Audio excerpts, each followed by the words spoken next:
So here's my question to you. You believe in miracles? Believe in healing?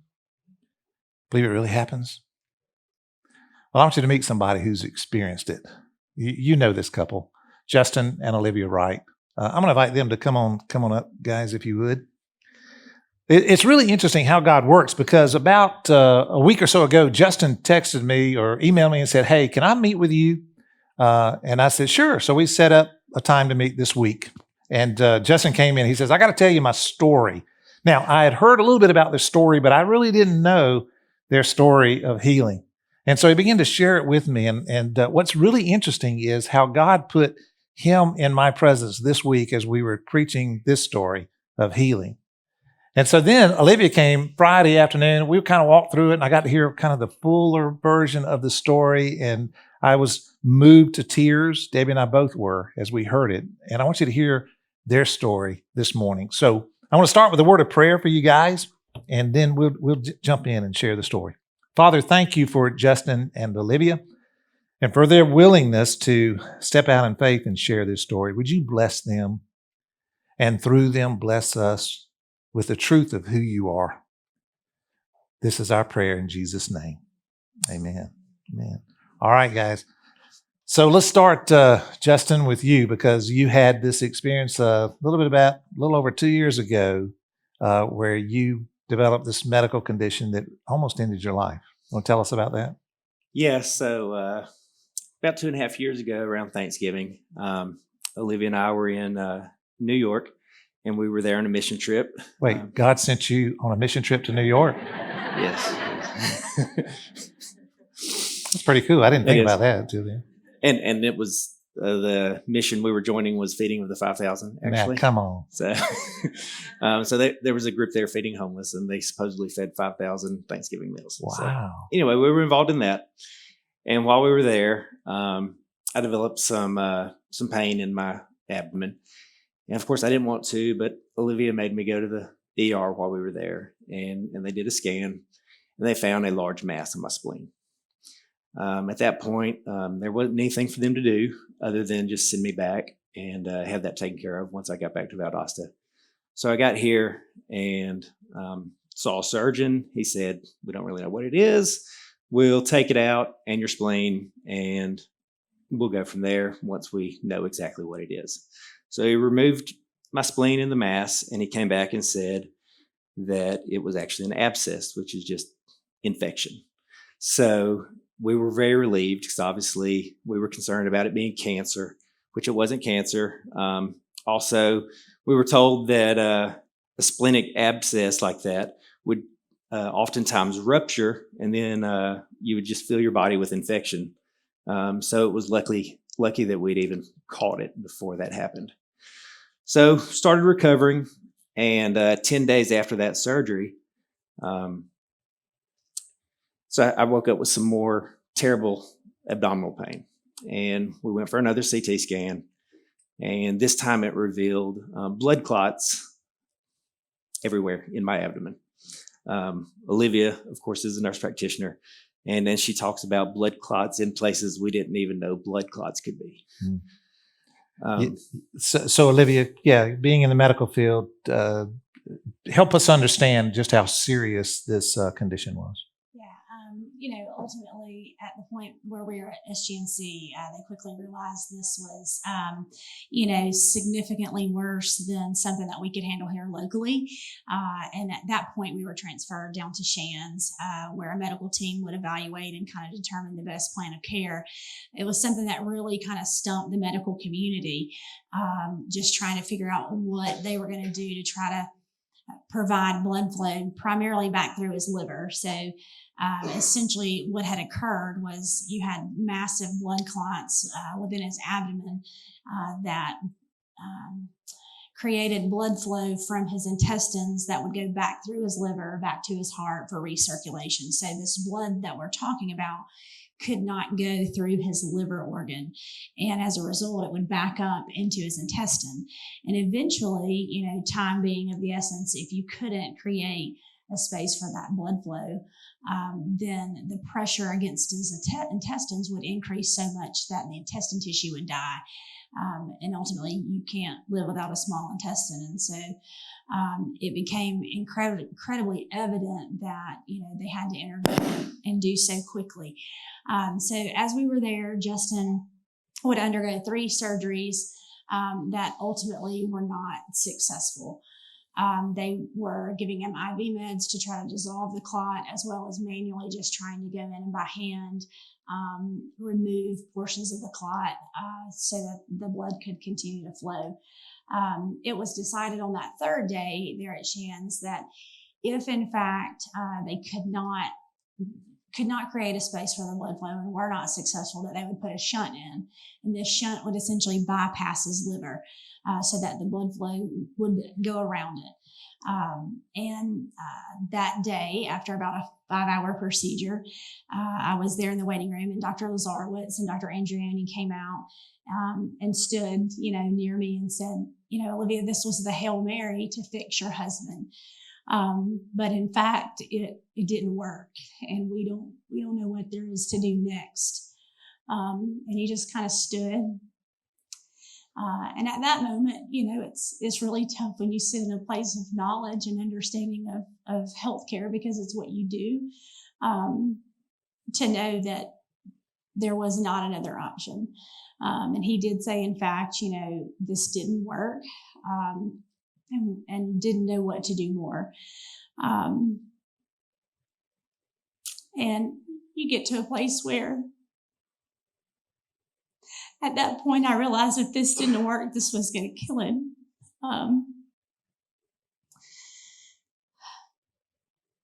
And they sat and they stood. And I said, what are we going to do tomorrow? And he said, well, we'll do it again. And in fact, Dr. Lazarowitz said, I'm not very optimistic, and I really don't have much hope. So as a wife, you guys just celebrated 16 years? 16 years Friday. Yeah. And the mother of 2 precious girls. Yeah. You got this news. I mean, how do you handle that? How do you prepare for that? I think you just get to a place of brokenness where that day I just couldn't believe. I wanted to believe that that God could heal Justin. I wanted to believe that. I remember praying, God, a faith of a mustard seed can move a mountain, and I didn't even think I had that. I didn't think that Justin would be saved. And I just remember coming to a place of just being so broke, and all you knew to do was pray. Because it's all I had. And I remember sitting at his bedside and holding his hand, and I'd look at his face and I just begged God, please keep my family together. I couldn't bear the thought of telling my children. They didn't know. Even Justin's parents were there, and I think they knew he was sick, but they still, I don't think, understood what I knew. And so I just prayed and begged and pleaded, and as much as I told God, I want to trust you and I want to believe you, but I'm not there. And I remember telling God, you parted the Red Sea. Like, I'm just asking you to create a space for his blood flow. And I prayed and I begged, and I think you get to a place where even though I didn't have any faith, and I felt like I didn't have any faith, I just continued to beg God, like, just help me. I want to believe, but help me to believe. Mm-hmm. So, Justin, you had a little bit of a sense of what was going on. I remember you said that you were asking Olivia about your friends and coming to see you. What did you ask her about? So obviously I knew it was bad. They had not quite told me exactly how bad, because you want to keep spirits up.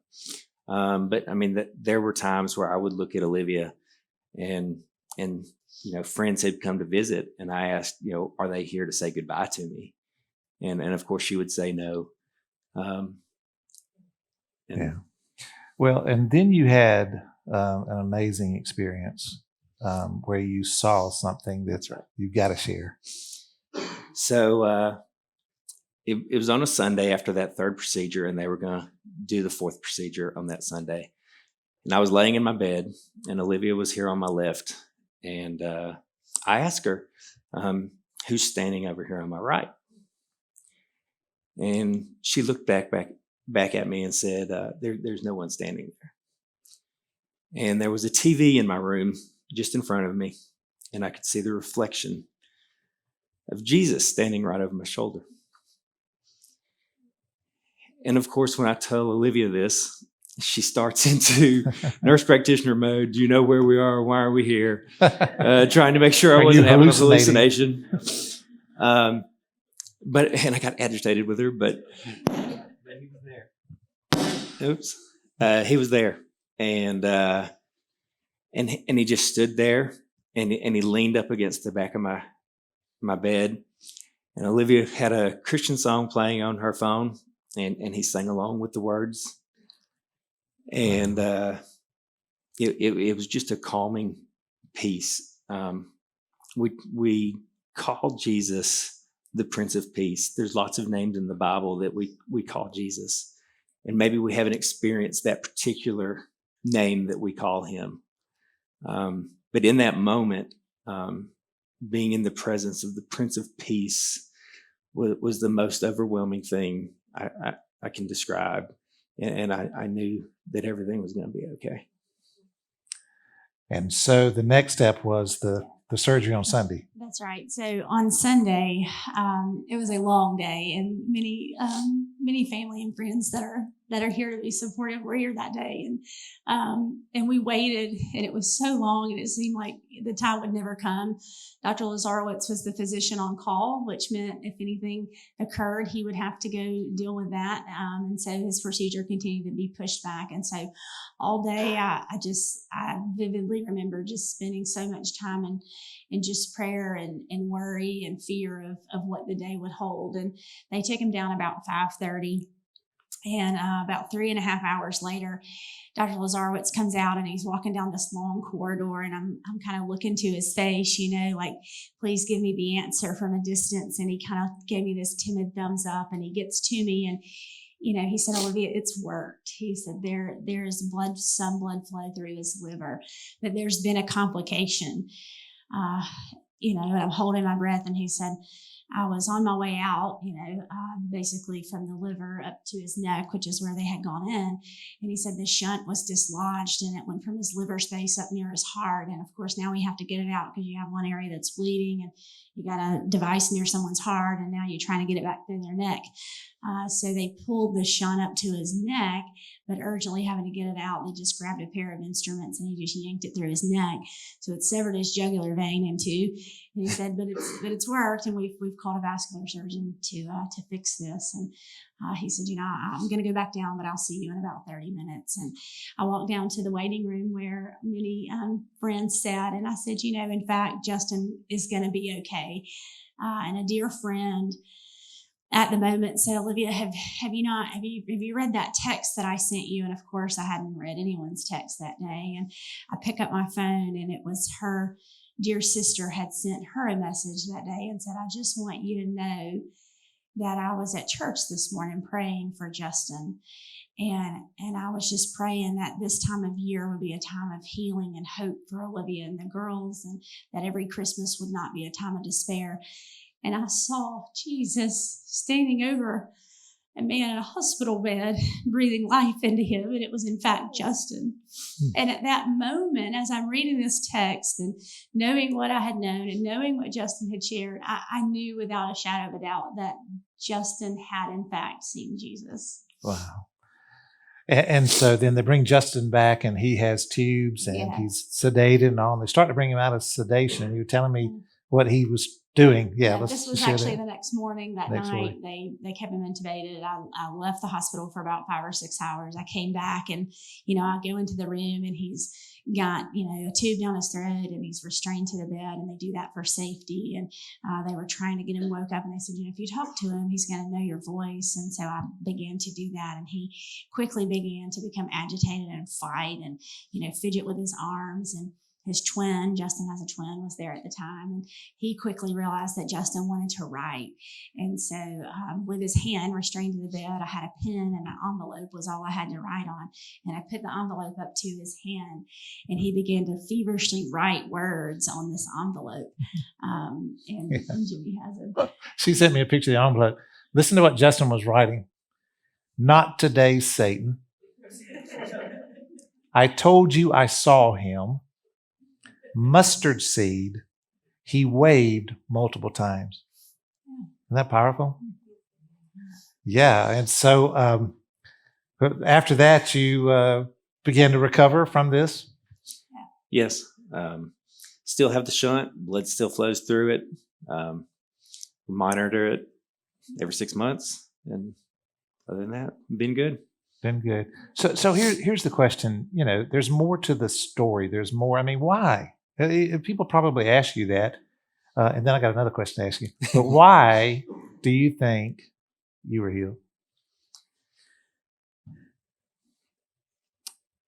You know, I don't think the entire reason has been revealed. I don't know that the entire reason will ever be revealed to me. There's probably people that have been encouraged that I'll never know about. But I know I'm just supposed to tell my story. That's what God has told me to do. So I frequently tell my story, any chance that I get.